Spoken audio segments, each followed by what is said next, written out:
நேயர்களுக்கு வணக்கம். என்னுடைய பெயர் பூமாராணி. நான் எனர்ஜி ஹீலராக இருக்கேன். ஈமெயில்ஸ் சொல்கிற மெசேஜஸ், சனத்குமாரா கடவுள், முருகக் கடவுள், தமிழ் கடவுள், தெய்வம் சொல்லக்கூடிய மெசேஜஸ், எல்லா மெசேஜஸும் உங்களுக்கு கொடுக்குறதாகவே இருக்கேன். நான் கவுன்சிலிங்கும் பண்ணுறேன், டீச்சிங் பண்ணுறேன்.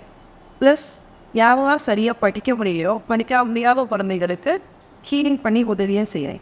இது மாதிரி நம்ம எல்லா விஷயங்களையும் தெரிஞ்சுக்கலாம், தியானம் பண்ணலாம்.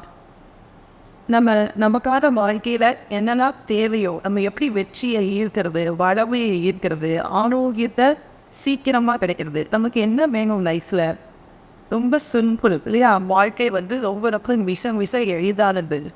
அப்போ ரொம்ப எப்படி ஆரோக்கியமாக இருக்கிறது, எப்படி வளமையாக இருக்கிறது, எப்படி ரிலேஷன்ஷிப்பை ஸ்மூத்தாக வச்சுக்கிறது, இதுதான் நமக்கான தேவை.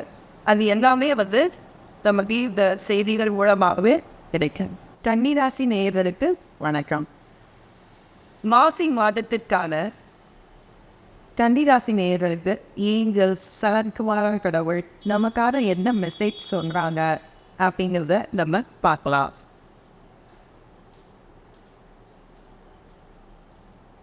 Both pleasant and unpleasant experiences are necessary for your growth.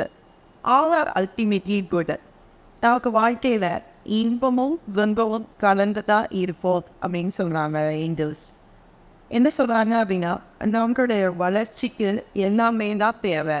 இது ஃபைனலாக எல்லாமே நல்லதுக்கு தான், எல்லாமே அனைத்தும் நல்லதுக்கு தான் அப்படின்னு சொல்லி பிடிச்சிருக்காங்க. ப்ளசண்ட்டானது இனிமையான சம்பவங்கள், அன்பிளசண்ட்டாக நமக்கு அனுபவம் தரக்கூடிய சம்பவங்களும் நமக்கு மிக அவசியமான தேவை. நம்ம வளர்கிறதுக்கு, நம்ம மேலும் மேலும் வளர்கிறதுக்கு இந்த ரெண்டுமே தேவை.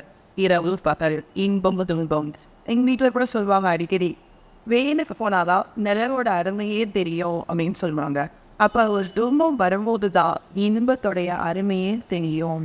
அப்போ இதில் எதுவுமே நம்மளுடைய வளர்ச்சிக்கு தான். ஒரு இன்பமாக இருக்கலாம், துன்பமாக இருக்கலாம், ஒரே மாதிரி இருக்காது. சைக்கிள் அப்படின்னா என்ன அர்த்தம் அப்படின்னா, ஒரு நேரம் இன்பமாக இருக்கும், ஒரு நேரம் துன்பமாக இருக்கும்.